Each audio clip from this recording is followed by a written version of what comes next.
This is Queer from the Other Side. Your queer approach to everything from the paranormal and supernatural realms. I'm Shana, your resident witch with a talent for hunting ghosts and connecting with Earth's energy. I'm Alexander, your in-house skeptic with my own ghost stories and obsession with outer space. But will I ever believe? Get ready to explore. Here we go.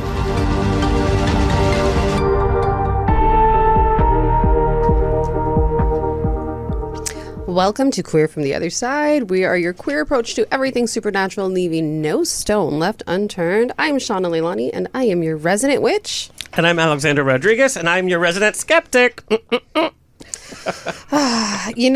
Okay, so our guest today, I was filling her in on who you are and what you're all about. And I know you're a skeptic, but I honestly think you've had more experiences than I have. I think there's like different types of skeptics. There's skeptics that will refuse to believe anything, and they're hell-bent on tearing everything apart. You know, I want to believe. Yeah. Yeah, and there's certain things that have happened that are unexplainable in my life. I mean, I've had some really crazy experiences. You're not an obnoxious skeptic. Like, you really do. And you're really willing to go there and do all the things. Like, when we went on that paranormal investigation, like, you were there for it. You were present. You were respectful. Like, so it's super cool. But, like, you've had the coolest experiences. So it's like, I'm excited for the moment when you really do believe, because I'm like, what is that turning point? What is it going to be? And I think it's not that I don't believe in other things. It's just like I just want to know, like, what is this? You know what I mean?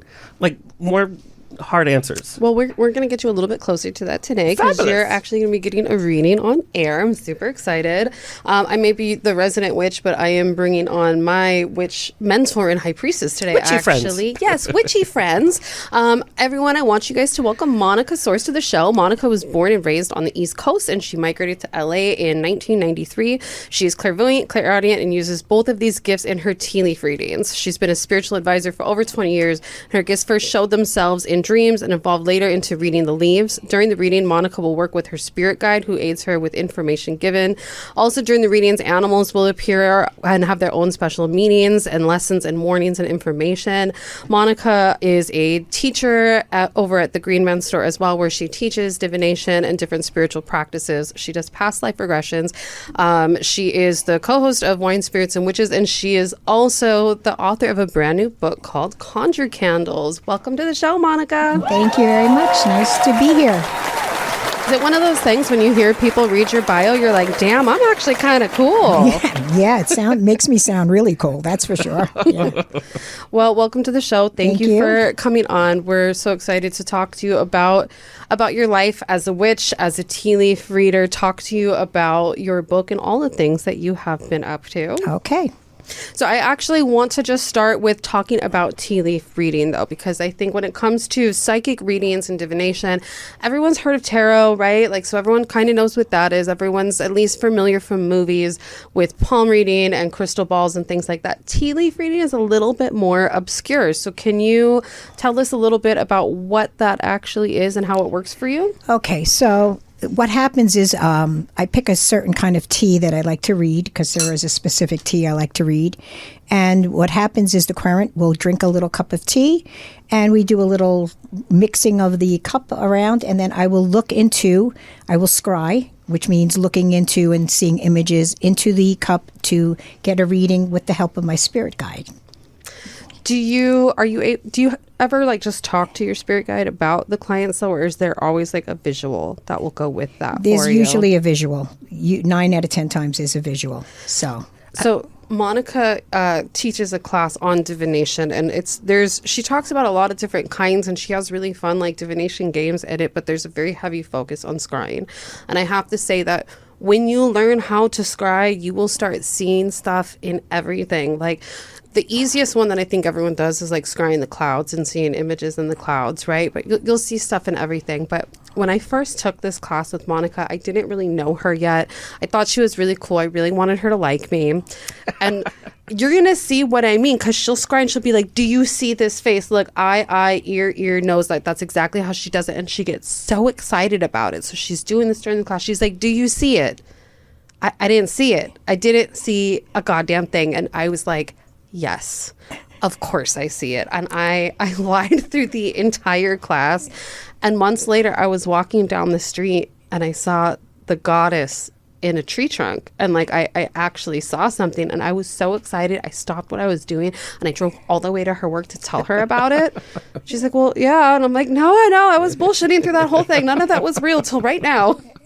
Yeah, that was an amazing situation. Yeah. Now, Monica, when you talk about connecting with your spirit guide, have you had the same spirit guide? How did you get introduced to the spirit guide? Is it an angel in your mind? Is it from another dimension? What is your spirit guide? It's absolutely someone who's crossed over, who's now taken on that role. And it's the same spirit guide. There's always one that walks with you from the minute you were born to the minute you died. He's the main squeeze. It's a he. I don't know his name. He never told me his name. He's just simply spirit guide. I do know what he looks like, but I've been hearing him since I'm a little girl. Wow. And I thought it was normal. I thought everybody had this, or I was hearing someone talking to them. So I never mentioned it to my parents or anything because I thought it was normal. But he's been with me all of my life and guiding me. And it took me years to really start listening to him because he's always right. He's always right. And I have argued with him many a time only to find disaster at the end when I don't listen to him. So now I just retreat and listen to him. Whatever he says, it's real. Yeah. So do we all have spirit guides? Yes, everyone has one. And, you can call it a guardian angel if you'd like. But, another name is spirit guide. And you have one main squeeze that walks with you, like I said. But others will come in at different parts of your life to help you get through a certain situation. And then they go off to the next person. So he's just he was a human at one point, and now he's in spirit. Yeah. Did he help guide you to like study witchcraft and move further with psychic development as well? Not necessarily. I mean, my experience started with dreams. I would have dreams, and I would wake up the next day, and they would unfold, and they were all negative. And I really wanted nothing to do with the gift at all. I was like, please, I don't want to see this. But as I got into high school and stuff, it changed, and I started to feel and see different things that were good. So that's how. That's very interesting because we talked about dreams on the last episode, and I've had the worst dreams for a year and a half where I don't have any good dreams. They're all nightmarish in nature, whether they're very viscerally gory or they just deal with uncomfortable situations. Every single dream, to the point when I go to sleep at night, I'm like, ugh, what am I going to go through again tonight? And that's just very odd because I used to have great dreams. I haven't had a good dream, like I said, in probably a year and a half. Do you have a space under your bed?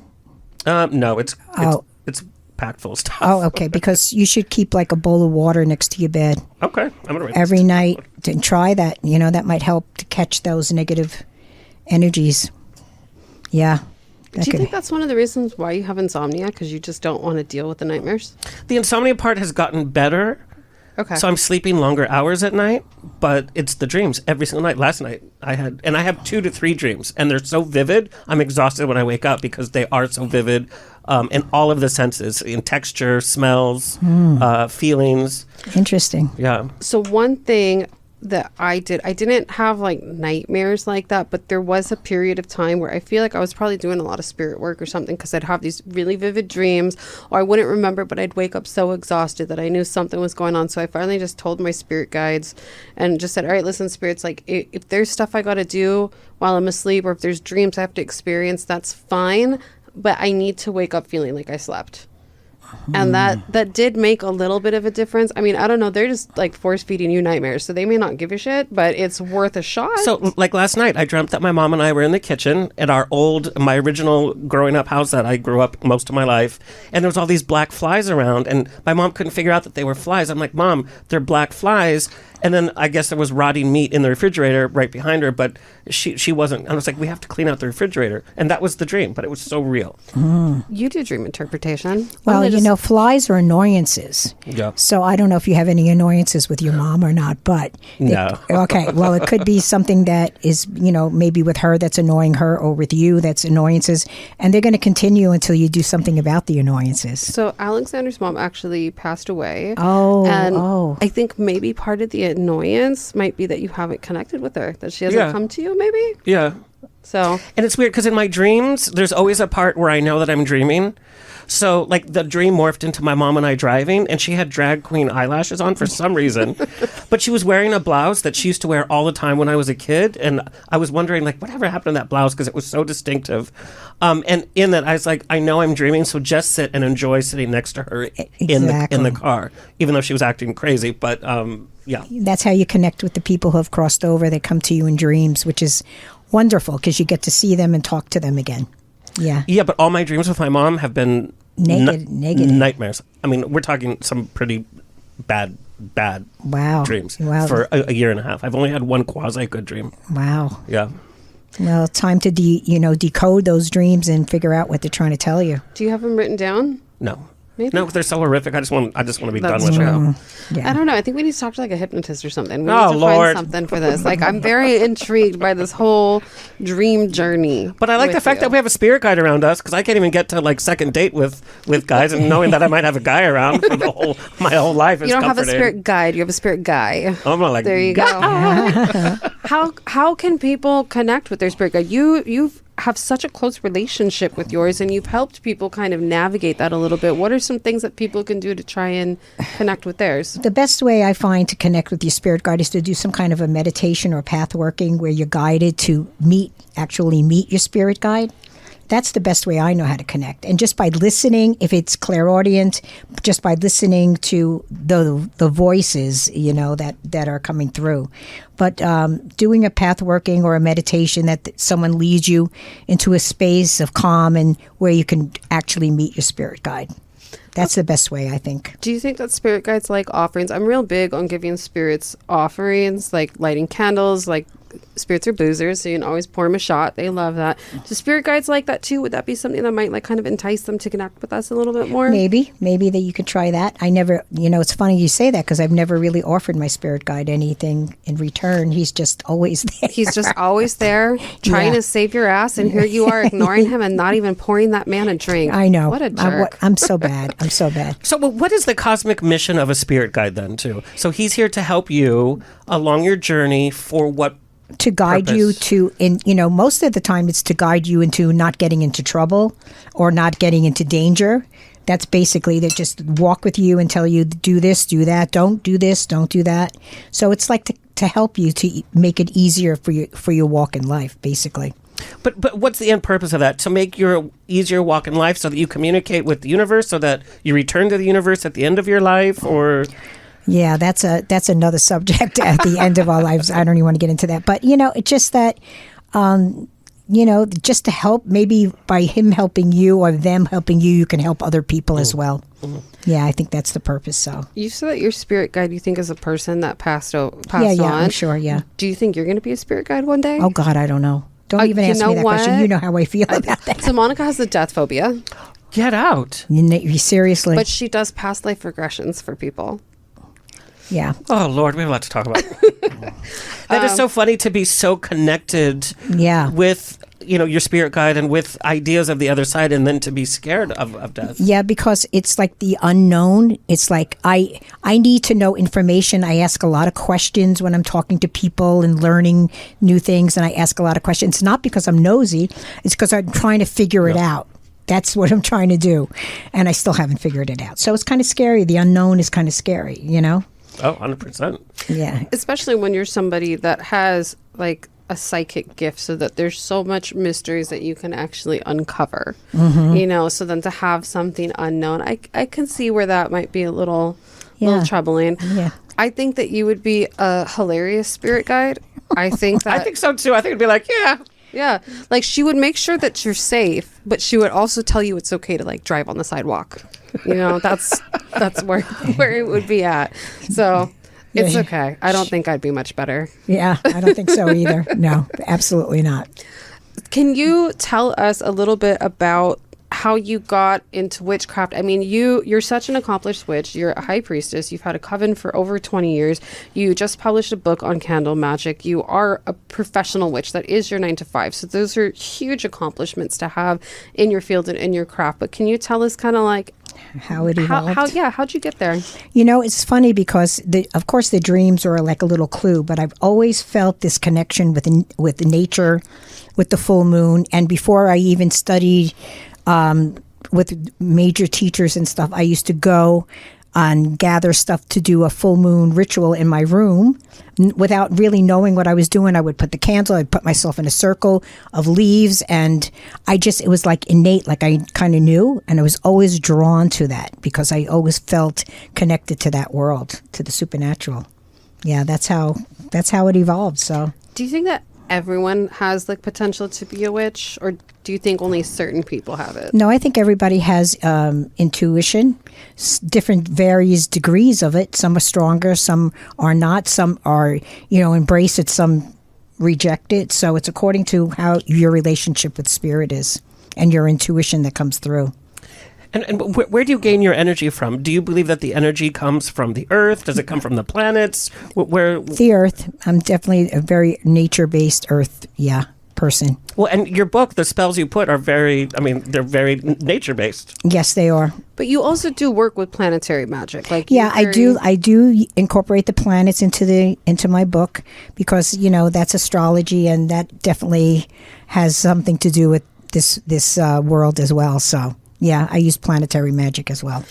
So when we talk about planetary magic, that's a whole subject unto itself. But at least in Monica's book and how it's done is she talks about the days of the week and which planet rules over them and the qualities that kind of lends to your working, even down to the hour. Like you even talk about planetary hours if you want to kind of work it that way. Right, exactly. I have a question for you. So it is no secret that I hate space. I That's hate so weird space. to me. That is so odd to me. I hate it. I'm obsessed with aliens. Obsessed. Hate it. Hate all of it. I'm kind of intrigued, but hate it. The only reason that I know the planets is because of witchcraft and astrology, and even that I don't know that much astrology because it's space. Ew, hate it. What do you think about someone that has that kind of relationship with space, right?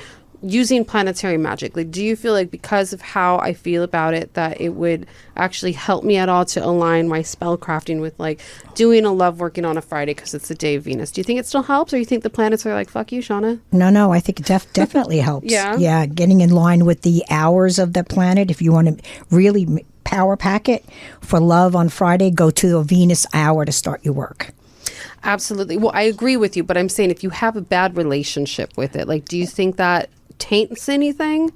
Well, but here's the thing, because I actually talked to an astrologer last week, and he was like, whether you believe in astrology or not, it's there and it's happening, and you're a part of it. You don't have to believe it; it's still going to happen to you. Right. It's all in the stars. True. Yeah. It's almost like planetary weather. You might not like summer, but summer's still going to happen. Yeah, or like we laugh about sometimes when you and I are both going through shitstorms of bad things happening. We're like, well, it's the season, and there's some validity to that. I want to talk about the spells. A lot of people have a misconception of what a spell is because of Hollywood and of course, yes. our idea of witchcraft. It's not some like magical potion that's automatically going to change your life. It's more about intention and manifesting. Yes, correct. And it's what the work you're putting in. If you're looking for a job, if you're just going to do a spell working, it's good luck on that. You need to be working with that. You need to be going out on interviews, sending your resume out. This is going to enhance that situation, maybe make it happen quicker or, and stronger than what you want, but you have to work together, tandem with the magic. So it's almost like self-therapy, almost like a meditative therapy for yourself. You're becoming in tune of what you actually want in life. And you can't just say, I want money. You have to say, I want to be prosperous in areas of my life. That's a way to put it. Right. And then I have to go out and try to get that prosperity as well. Yes.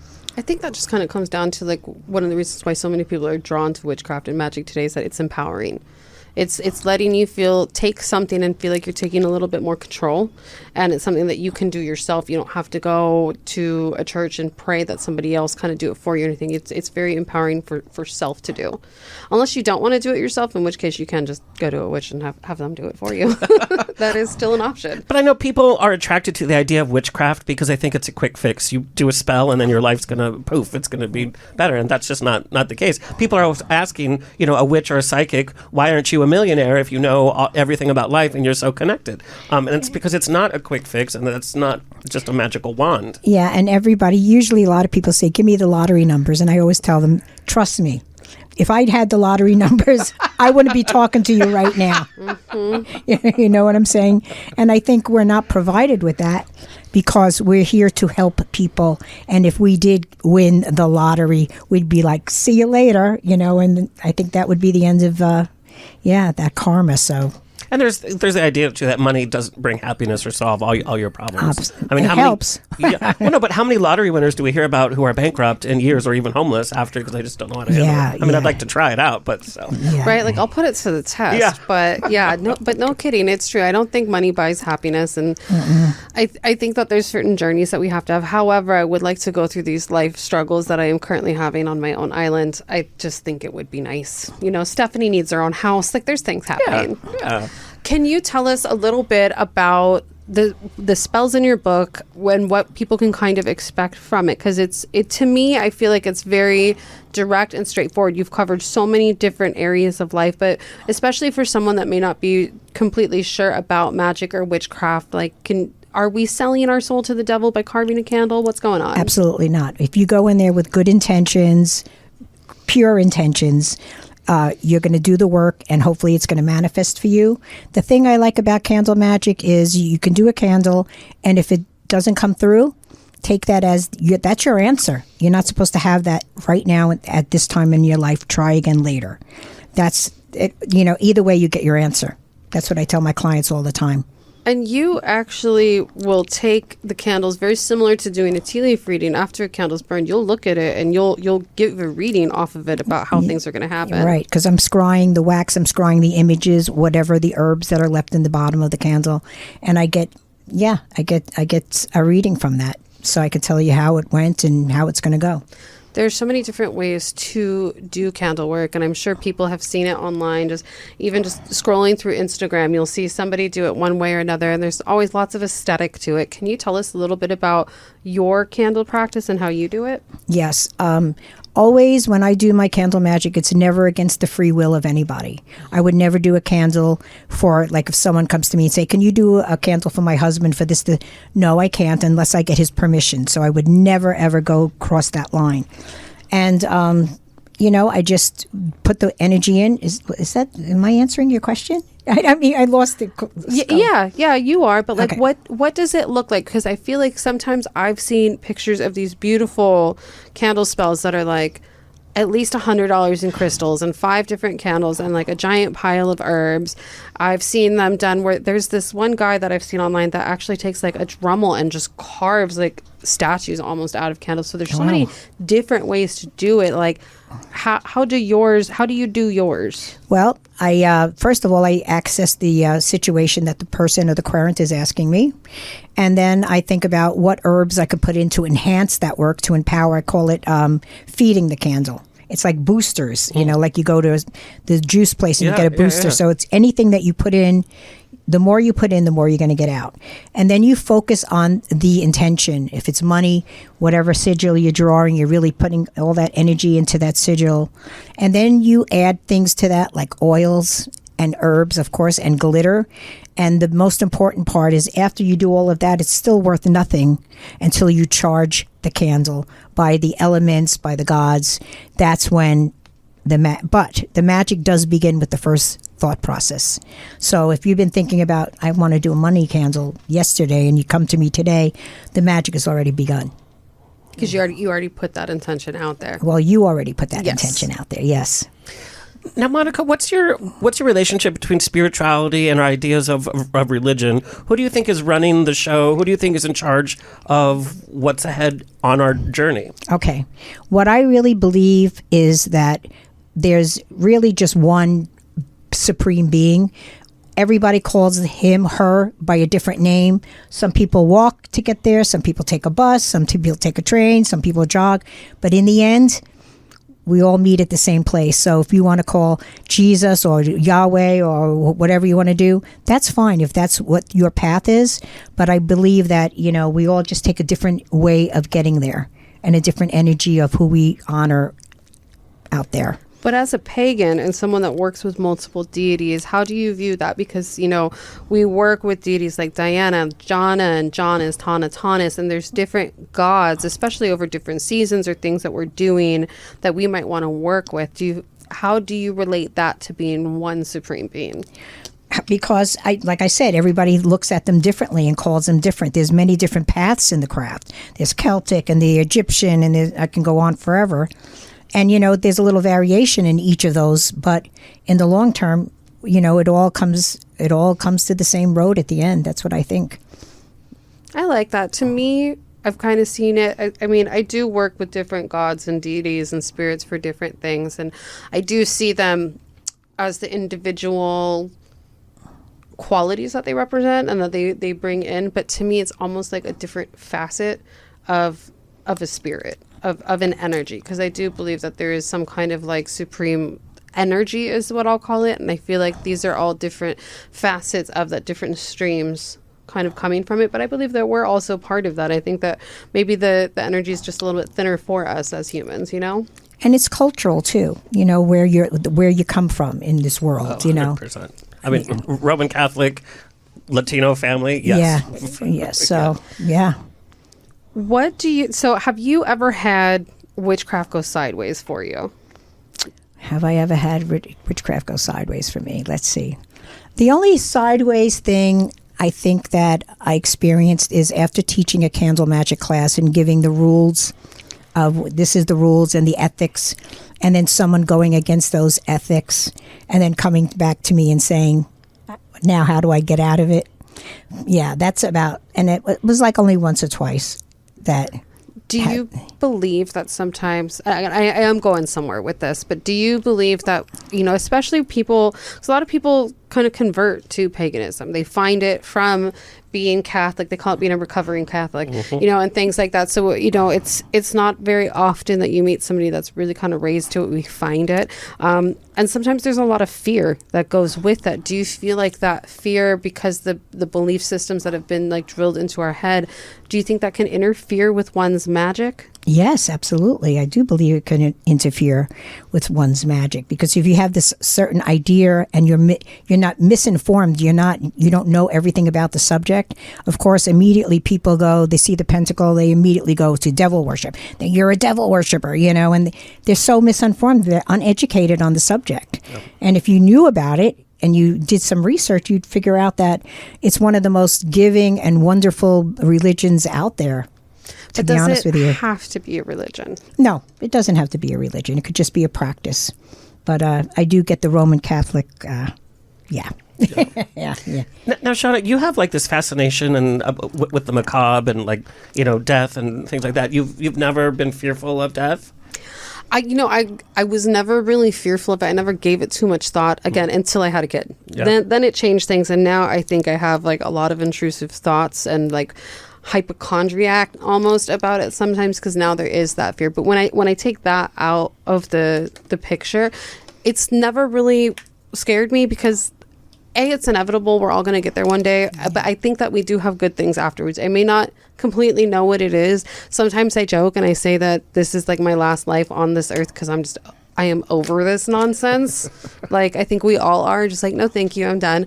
But other times, like especially recently, I found myself going, well, you know what, in my next life, maybe I would like to experience blah, blah, blah. It's almost like planning this like vacation. Like, I want this really nice little thing. So it's there. It's going to happen. I try not to let it bother me too much, but I also work with the dead. I mean, I do paranormal investigations. I do mediumship and seances. My patron god is Pluto, who rules the underworld. So there is like a lot of death energy that's there, but maybe that's why it doesn't bother me so much, because it's present in other aspects of my life. What do you think about it? I know Monica hates it, so now she's probably like, gosh, here she goes talking about this again. But what about you? I think about death a lot on so many different levels, such as, what are we really killing ourselves working so hard day after day for? What is the point? I look at my poor mom who worked literally up until her death. Is that the way to go? And so what are we doing? Who are we surrounding ourselves with on a daily basis? Who are we dating? Who are we sharing our bed with? Who are we sharing our dreams with? So that really has changed the way that I look at life and death. is what do I want for my life goal? What do I want at the end of the day? What am I not working on that I should be working on that's going to fulfill me rather than just trying to pay bills and stuff? So that's changed that aspect. But I'd say it's more selfish-wise, like, and wanting to know about, the bigger picture. If there's a supreme being or not, I mean, that's fine. I'm more concerned is like, what happens to me and the people that I love? What happens to that essence? That's what I'm scared of, because I'm always scared of change. Even moving from house to house, it just freaks me out. So moving from this life to another life freaks me out. What happens to our identity? What happens to my memories? It's a selfish search for what happens after life or death. It's not, is there God or Jesus? I don't really care, as long as there's a place for all of us. Sometimes I think about that because I am very much so a pagan, and I'm very publicly a pagan. I'm not in the broom closet about it. And so sometimes I go, did I get this wrong? Did I screw up? But then I think about everyone that I know, and I'm like, well, if that's the case, we all screwed up. So we'll be together anyway. Like, I won't be alone. On this talk of death and where we go and all this stuff, and I'm sorry, I know I'm torturing you because you hate this. I think I forgot to mention, for my birthday, I locked her in a mortuary with me. For your birthday? Yes. We went to an escape room. What a perverted friendship. My God. She thought of it afterwards. It's like, here's your greatest fear. Happy birthday to me. Yeah. I you know what? Yeah, because I was like, why is Monica being so weird? And then a couple days later, it registered. So speaking of being selfish, like, I'm just like the biggest jerk. But okay. Just so you know, I'm afraid of chocolate cake and go-go boys. So if you want to scare me on my birthday, chocolate cake and go-go boys. Okay, there we go. Now I know. But on this talk of death and where we go and all of this stuff, like, this really does kind of bring this concept of past lives up, and that is something that you do. You do past life regressions. Yes. And how does that work for you? As somebody that has this death phobia, since you're dealing with someone else's past life, is it not as big of a deal for you, or how do you cope with it? Yeah, it's not as big of a deal if it's someone else's as it was for mine. But when I first did my first past life regression, it took me back to prehistoric days. And it was not only a meditation, it was a visual as well. And I had dreams about woolly mammoths chasing me for years and years and years. Finally, they went away. Finally, they went away. But even today, if something comes on the TV, we found this preserved baby woolly mammoth in Siberia somewhere, and we're going to inject the DNA into an elephant. I hypervent. I immediately go, no, stop. I start yelling at the TV, and it's like, it's a real thing. Well, and recently, scientists are trying to bring back... I know. I know. And but that's crazy, because when we hear past lives, I usually hear, like, the Hollywood versions, like, I was Cleopatra in a past life. Yes, very This common. is so interesting because it's so visceral, because it's prehistoric times, that's it was pretty intense. Do you feel like when you do past life regressions for people, when they have something like that, or something that's just not glamorous, or maybe something that's kind of like horrific, do you feel like maybe those are a little bit more genuine than people that tell you they were like Princess Diana? Yes, absolutely. Because then you're getting to the meat of it. Everybody wants to be a Princess Diana or Cleopatra. Right. Let's face it. So, and in my class when I was studying it, of course, there was always one of those. Yeah. I took her past life regression class, and that was a thing where so many people in that class were like, I was a princess and I was having tea. And could do that. Like, some of us were a janitor at the Last Supper. Like, that's just what was happening. Right. I think I was a little kid, because it was like I could see it like from my own point of view, but I was just lost at this like outdoor market in the desert, which is just like the worst. I hate the desert. Maybe that's why. But I was so unnerved after that class. And then everyone's like, I was perfect. I'm like, man, like, none of these are real. Okay.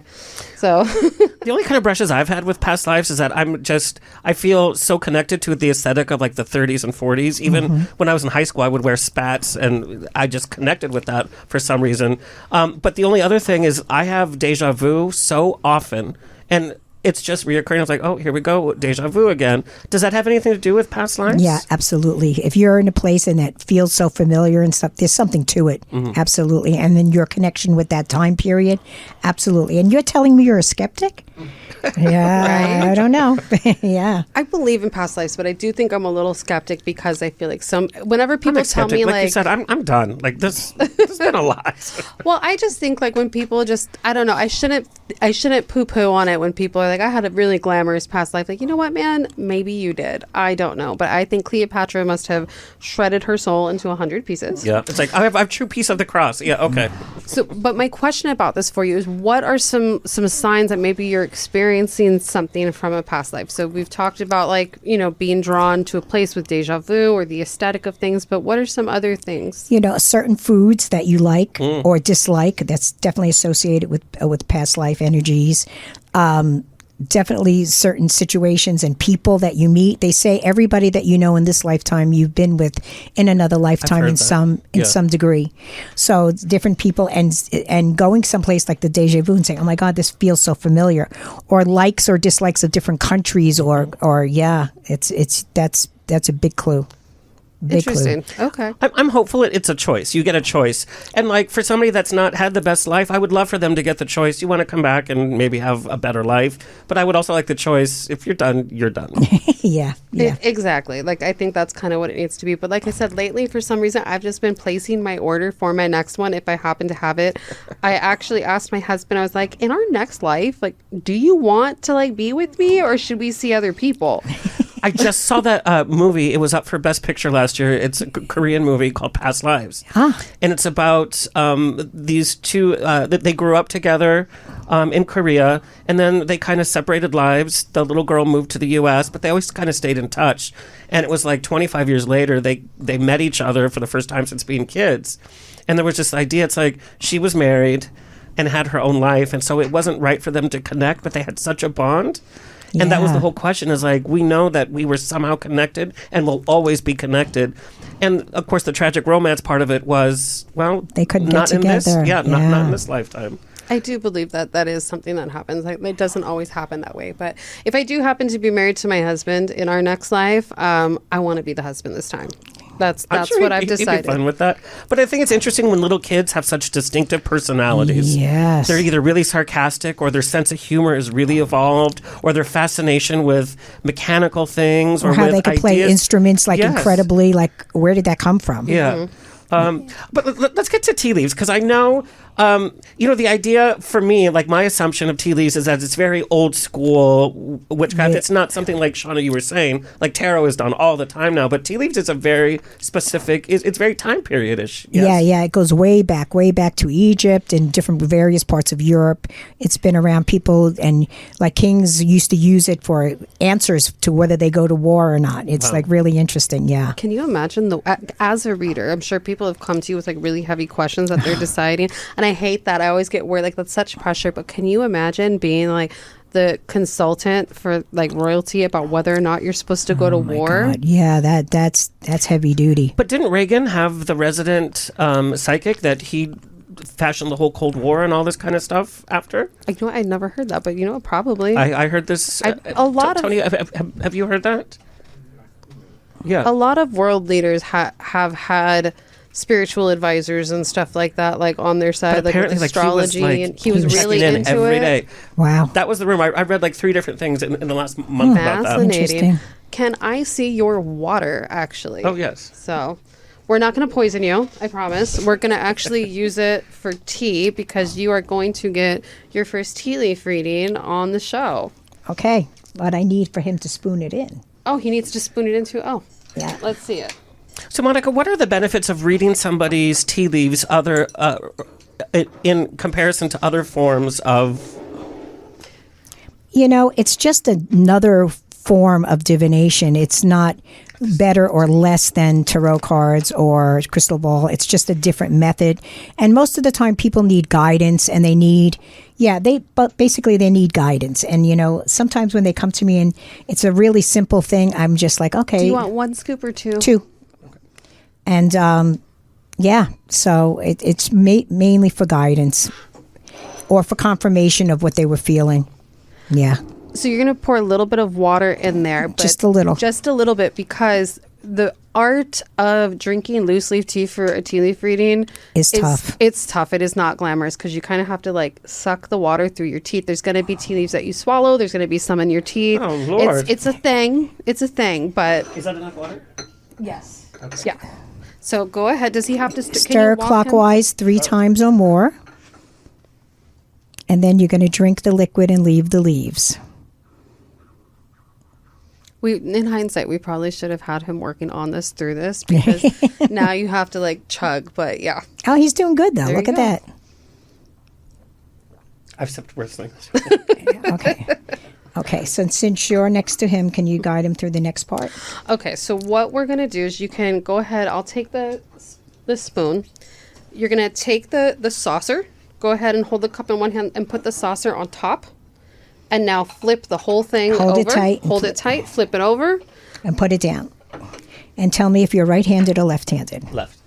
Oh, you would be left. Okay, so you're going to put your right hand on gently like this on the cup. And then with the other hand, you're going to turn the cup like this 3 times clockwise toward you. Yes.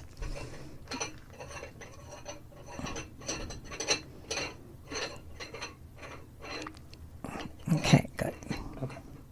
Okay. Why 3 times? 3 is a magical number. It comes in forms of 3s. I just need, I don't know if you want this on the air or not, That's but fine.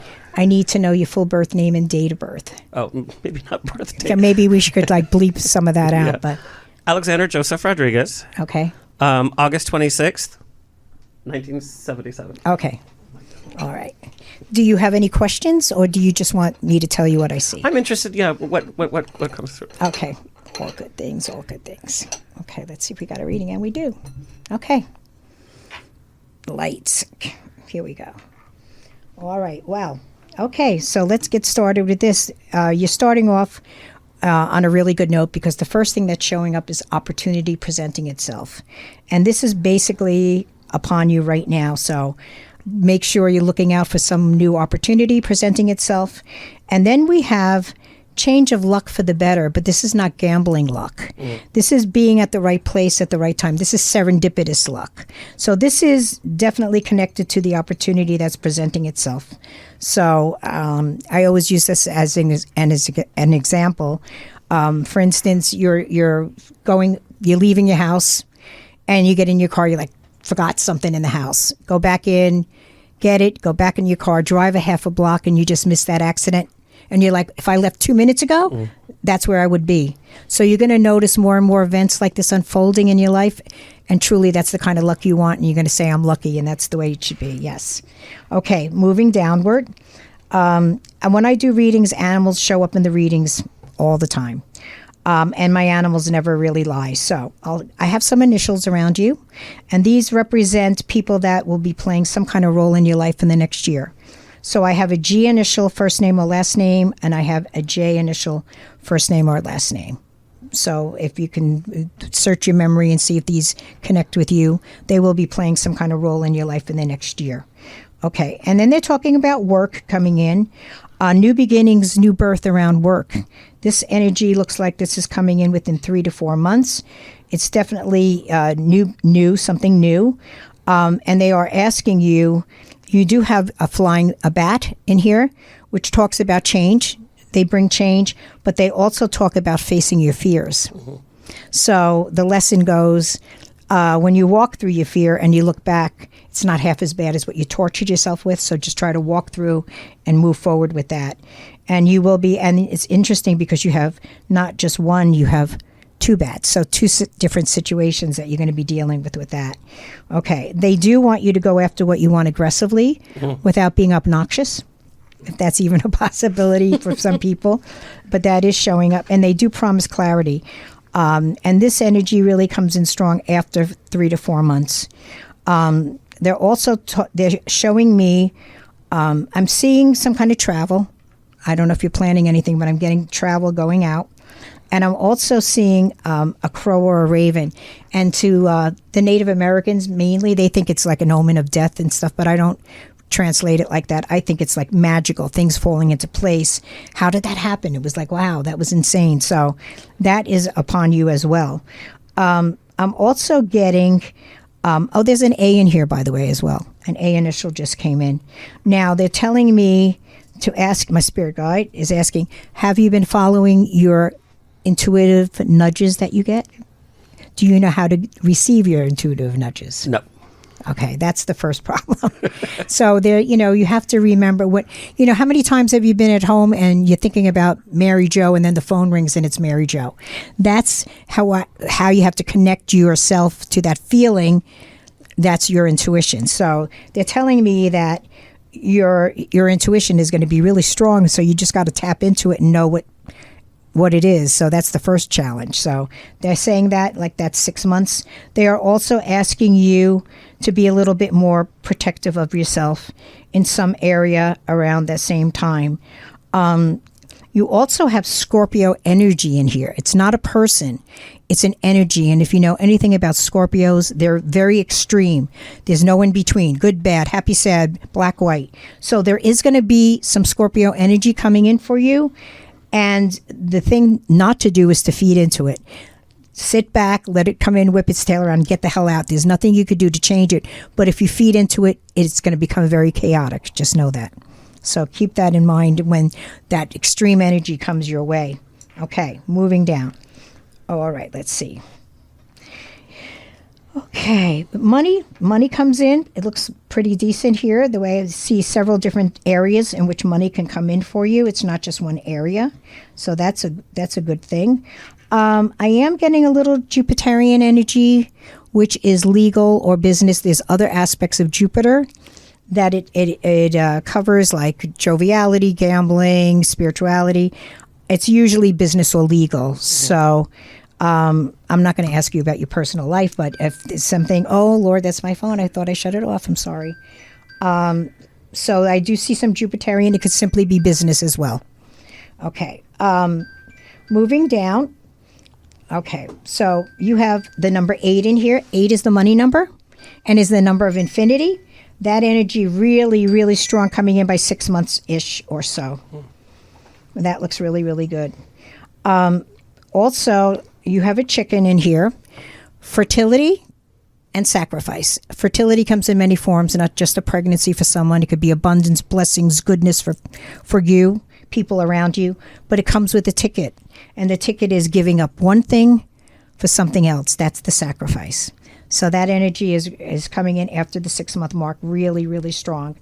Now, you have a lot of bats in here, lots of fears in here, to be honest with you. Let's continue. Let's go down more. That sounds like a very transformative year so far. Yeah. Changes are definitely coming for you, for sure. Absolutely. Now, as we move down, this is about 6 or 7 months. Sometimes my timing is off, usually shows up. They're asking you at some point after 6 months the need for you to separate yourself from something or someone in order to move forward in your life.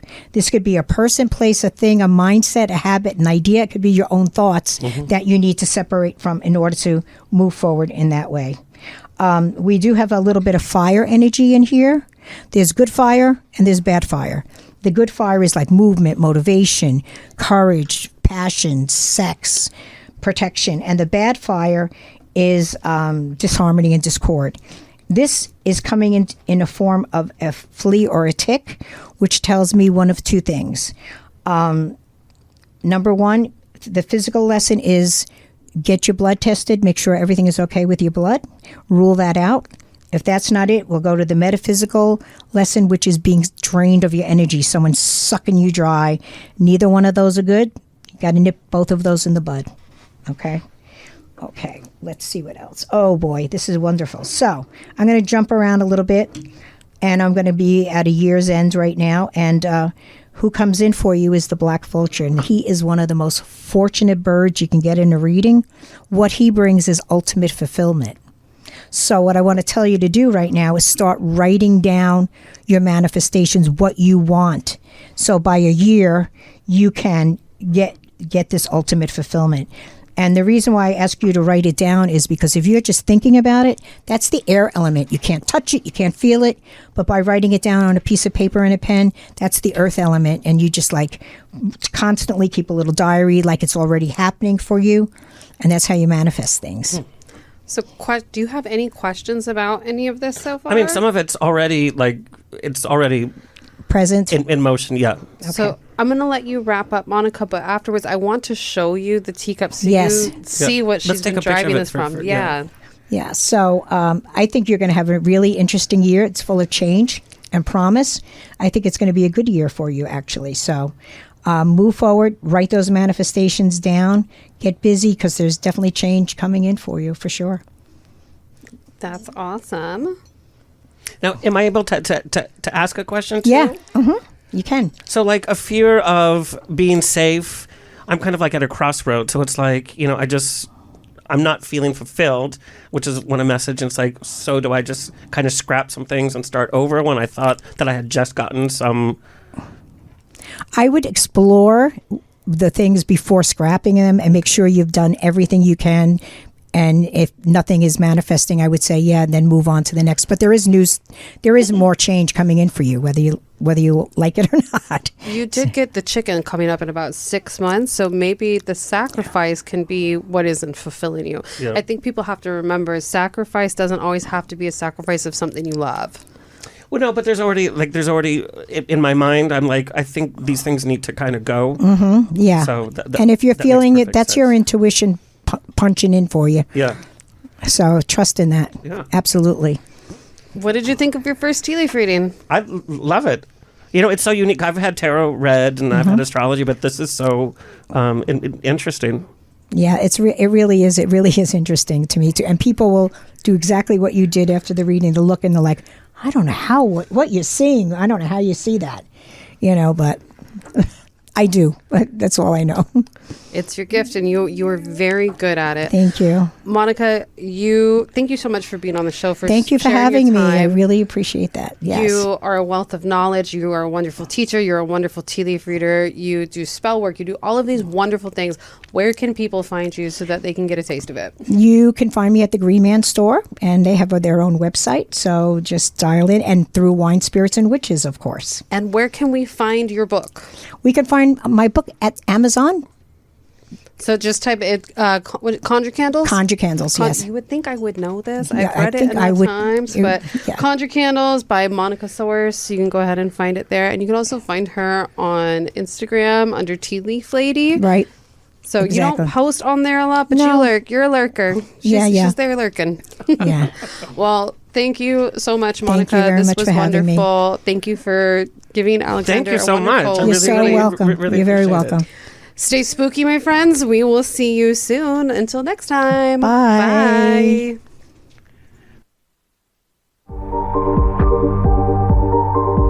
That was another episode of Queer from the Other Side. Please like, share, review, and subscribe. And until next time, stay curious.